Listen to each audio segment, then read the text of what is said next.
Hi Pisces, this is Jav. Welcome po sa ating channel. Ito ay inyong weekly gabay tayo reading for May 12 to 18, 2025. Kung naka-resonate kayo, comment down.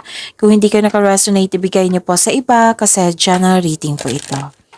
This is for you, Pisces.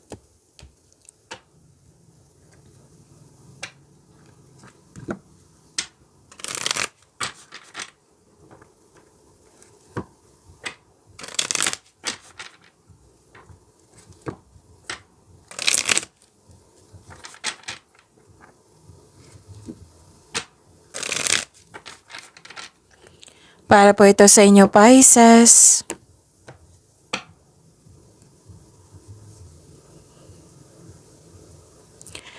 Maraming salamat po sa inyong patuloy na suporta at maraming salamat din po sa mga hindi nag-skip ng ads. Gamitin ang reading na ito bilang gabayan lamang sa mga hindi pa nag-subscribe. Subscribe na po kayo at click bell notification para malaman nyo na may bago tayong video.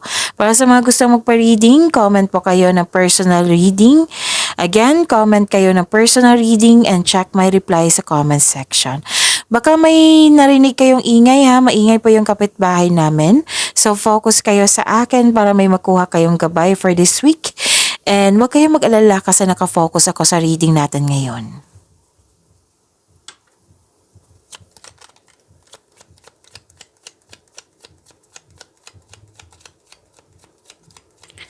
Spirits Guide, mga ganap po para kay Pisces. For this week po, May 12 to 18, 2025, I need 3 cards po.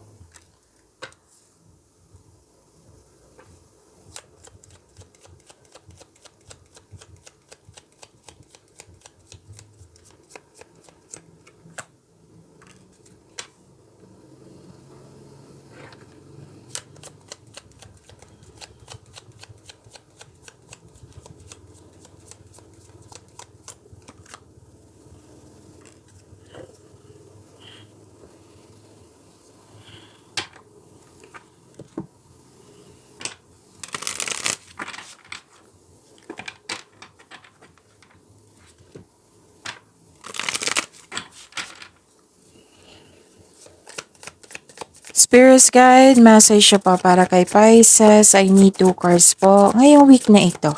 May 12 to 18, 2025.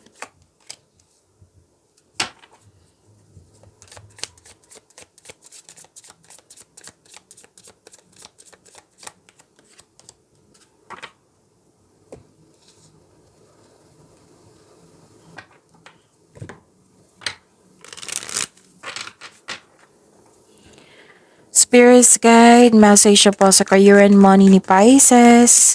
Ngayong May 12 to 18, 2025 po.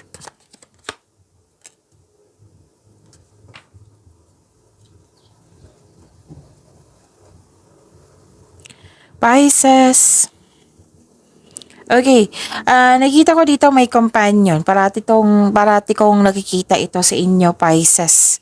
Oo, may companion, may nagbigay ng support sa iyo and loyalty. Natuwa ka kasi napatunayan ng isang tao na loyal siya sa iyo, very supportive siya sa iyo. Pero din may bago kayong kasamahan, kaibigan, na magaan ang loob mo sa kanya. Pero din may bago kayong gamit ngayon na nagbigay ng pamper sa iyo. Ang ilan sa inyo na hired as katiwala.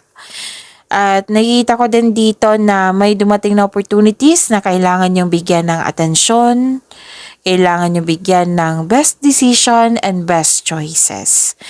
And wow, claim nyo tong opportunities na ito ha. And nakikita ko rin dito yung transformation.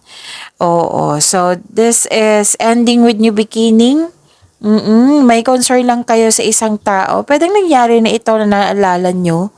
Pwedeng mangyayari din po sa week na ito. Kasi may nakita ako ditong nahihirapan ka or nabibigatan ka sa isang tao na mahirap kausap or sobrang stricto. At may sitwasyon dito na separation. Maraming case ng separation ha. Pwedeng literal na separation. Pwede din na umalis ka, umuwi, tumiwalag, umiwas, you limit yourself, put boundaries, ano pa, pwedeng closure, pwedeng end of contract. Nagkaroon ng ending nga at nagkaroon ng new beginning. So, ano to hindi ka nagstay sa isang ending. Kumbaga, yes, pwedeng nahihirapan ka sa pagbabago. Pwedeng bigla ang pagbabago din to, na nahihirapan ka, nabibigatan ka, pero tinulungan mo yung sarili mo to let this go. Letting go to So, nagkaroon ng transformation. Yes. Nagkaroon ng transformation. Claim nyo po itong transformation na ito. Halos lahat ng signs, I think hindi siya halos. Lahat ng signs may transformation, puro action ay kailangan.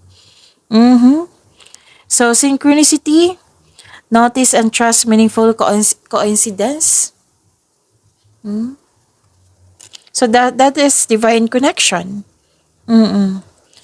Divine connection po iyan. At saka faith. Bakit ayaw niyo mag-focus? Okay. Trust that the universe has your back. So, you are divinely guided. Dalawang card na mismo nagsabi dito na you are divinely guided. This is divine connection. Sabi din dito na mag-connect kayo sa inyong intuition. Makinig din. Mag-connect at magkinig. And have faith. Kung nawalan kayo ng pag-asa, then have faith. Have faith na magiging okay din ang lahat. Kasi ginaguide ka dito. And this is moving up also. This is transformation po. Nag-clarify po siya dito, di ba? So this is repeating message. Pay attention, Pisces. Moving up. So this is message for your career and money. So career is on the rise, new offers and opportunities. Nag-clarify din siya, di ba? Salary increase, go to the next level. Wow, claim niyo po, Pisces. This is message for your career and money. Na nag-clarify siya dito na this is transformation, na may sinabi din ako dito ng opportunities na kailangan yung pag-isipan ng mabuti, yung best decision and best choices. And wow, opportunities and salary increase offers. Ganda. Pisces.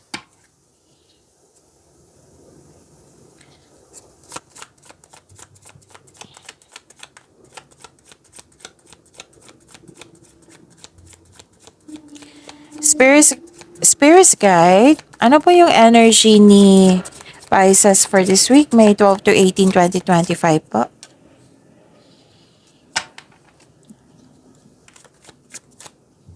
Tumatalon.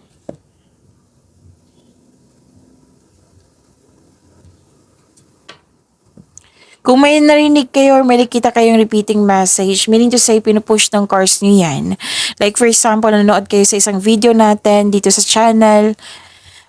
Tapos may napansin kayo, teka, naulit to So, bigyan nyo, yan po yung pinupush ng cards nyo na kailangan nyo bigyan ng atensyon, solusyon, at aksyon. Kung maaari po. So, ano yung energy ni Pisces? Ang ganda.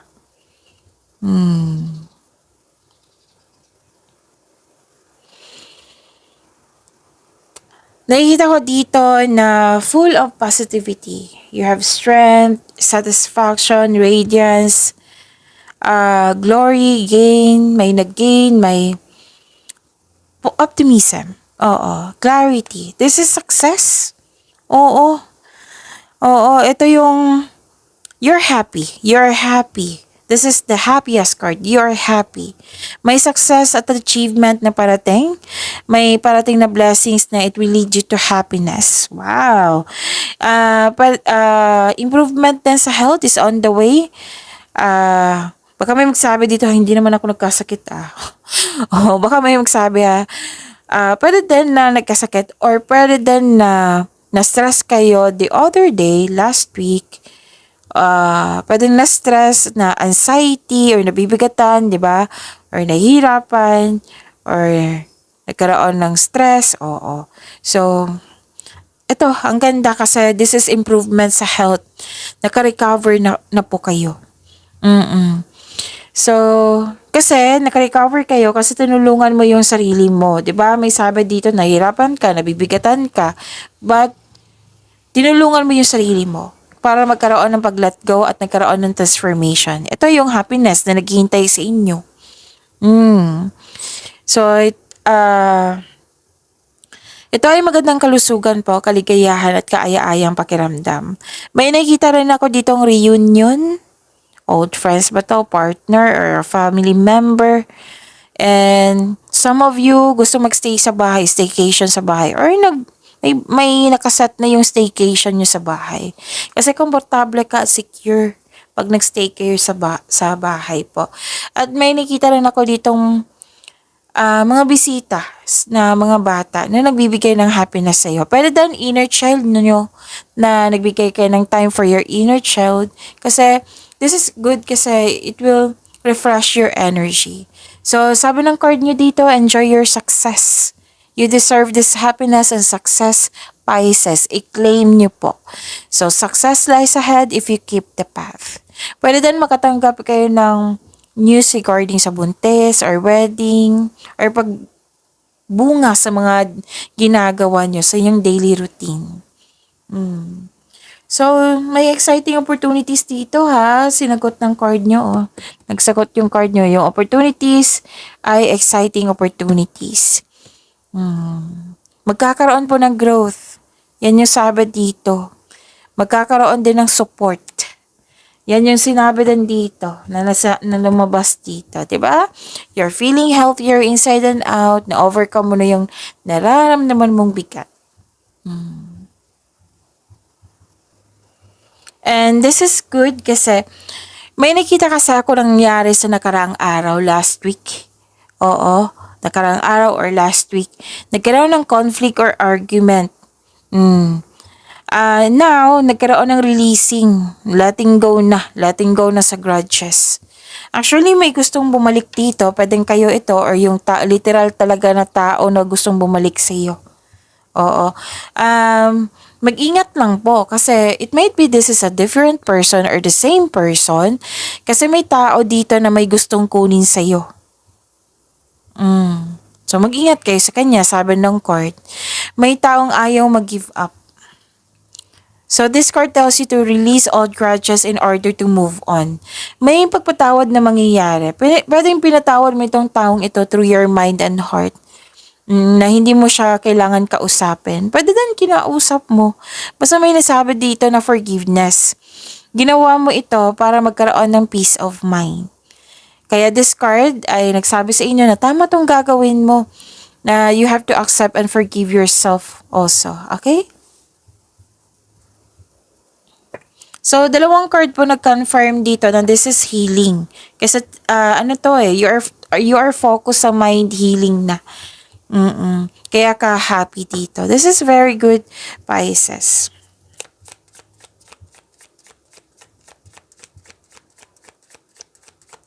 Spirit's Guide, Career and Money ni Pisces po. Ngayon May, check ko lang ha para tama yung mabigkas ko. May 12 to 18, 2025 po. Another message po.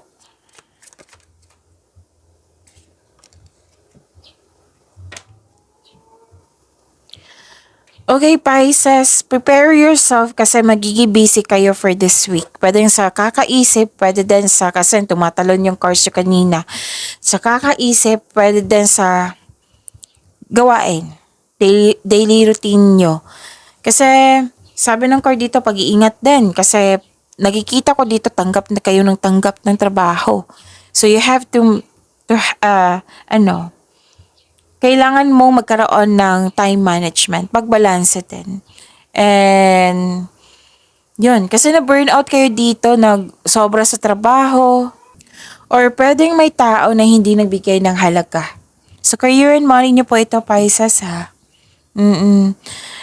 Parang nasabi mo dito, gusto ko nang iwan to, gusto ko nang mag-resign, ayaw kong, anong tawag dito? Ayaw kong tapusin. Yung mga ginagawa ko. May mga ganyan. Kasi na-burnout ka sobra sa trabaho. So, kailangan, di ba, minsan pagpagod tayo, may masabi tayo na hindi naman natin minimin. So, yan. Sabi ng card, prepare yourself. Time management talaga ay kailangan. At least alam nyo ngayon, magiging busy kayo ako ngayon. kailangan ko ng time management, hindi ko ako magtatanggap ng ganito. Kasi sinabi dito na sa reading ko na burnout ako. Yan. Pero then napuno ka na kasi may sumusobra na dyan. Tapos, feeling uneasy kayo dito sa inyong career. So, it's never too late to begin again. Magtiwala dito sa sinabi sa inyong card dito, di ba? Hiningin natin tong message na ito regarding sa inyong career and money na moving up to. Go to the next level. Career is on the rise, new offers and opportunities, salary increase. And yan yung i-claim nyo. And don't pressure yourself, of course. Kasi kung mabapressure ka, mababurnout ka rin yan. You have to relax, maging kalma, maging balanse po. So, sabi dito, hindi ka kasi makagawa ng solusyon or plano pag pagod ka. So, sinabi ng card dito, magpahinga muna. Tamang pahinga, tamang tulog, tamang kain, or kausapin nyo yung doctor nyo kung ano yung tamang vitamin sa inyo, kung pwede po. Basta, you need this rest. Oo, kasi naguguluhan, nabibikitan ka. Parang may gusto kang tapusin, na ganun. So, kailangan yung ng tamang pahinga. Para sa pabalik nyo, na-re-energize na kayo. Pagbalik nyo, magkakagawa na kayo ng magandang solusyon. Oo. Okay? Sobrang sipag mo kasi. So, expect nyo lang na ganito yung naging hard worker kayo, kaya pagod kayo. Yun. Okay, so ano pa?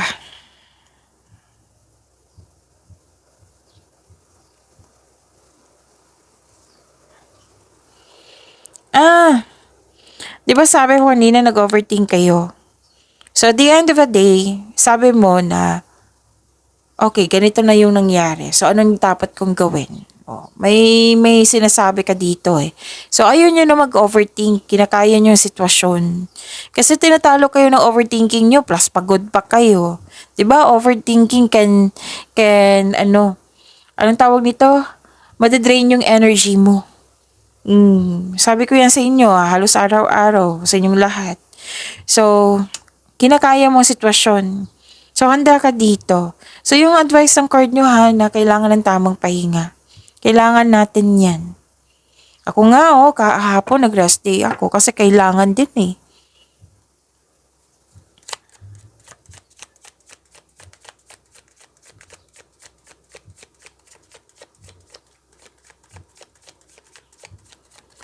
Spirits guide, okay, so love lives and self-love, partnership, and romance, Pisces.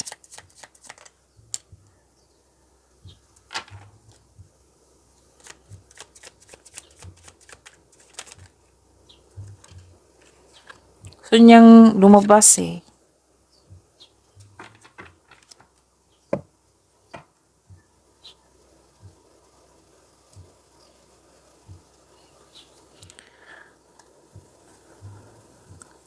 This is another message. It might be this is the same person. Kasi may tao dito na hindi nagbigay ng halaga. Huwag kayong mag-create ng blockages. Okay? I think this is connection for your, from your overthinking. May tao dito na nagselos, insecure. Hindi niya pinapakita ang kanyang true self, kaya mag-ingat kayo sa kanya. Pero doon nakaramdam kayo ng insecurity kasi nga kulang kayo sa time for yourself. Pagod kayo. Yung sinabi ko kanina. So, ang sabi ng card dito, this is a repeating message but different card siya. Take time to pamper yourself. Bigyan ng oras ng sarili. And I believe gagawin mo to kasi lumabas din dito sa oracle cards nyo na binigyan mo ng time ang iyong sarili. Nagbili ka ng isang bagay or nagkaroon ka ng pet. Basta na nagbigay ka ng time for yourself, to pamper yourself. So, I believe ginawa mo talaga to. Nagbigay ka ng oras sa inyong sarili.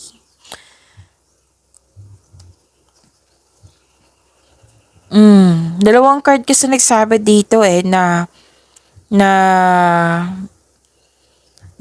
nagkaroon ng selos. Pwedeng competition po ito, rivalry, selos, inggit. Nakikita ko talaga. Dalawang card Nagsabi dito, mismo sa hiningi nating message. So pay attention kasi that is a repeating message. Nag-clarify talaga. May selos, inggit na nangyari sa nakaraan. But now, you're finding a solution. Kasi nga, pwedeng sumusobra na. Sumusobra na tong taong ito. Hindi kasi nagbigay ng halaga. Sumusobra na tong taong to kasi masakit na siya magsalita or nasasaktan ako sa mga ginagawa niya. Oh, pwede. So, yun. This is very good kasi you are finding a solution na. Teka, sumusobra na to. So, kailangan ko nang bigyan ng solusyon. Ang unang sinabi ng card nyo, iwasan mo na siya. Iwasan mo siya. So, pero at the end of the day, kayo naman po yung mag-decide niyan kasi buhay nyo yan. Ang sabi dito, wag ka na mag-respond sa kanya kasi mabibigatan ka eh. So, hayaan mo siya. Yung iwasan na lang. If this is, kung sobra na, below the belt na, sabi ng card dito na ipagtanggol ang sarili mo. Kung kailangan talaga na magkaroon ng legal move, then do it kung kinakailangan po. Pag-imanin niyo po yung blessings na binigay sa inyo. Pisces, see you tomorrow. Maraming salamat po.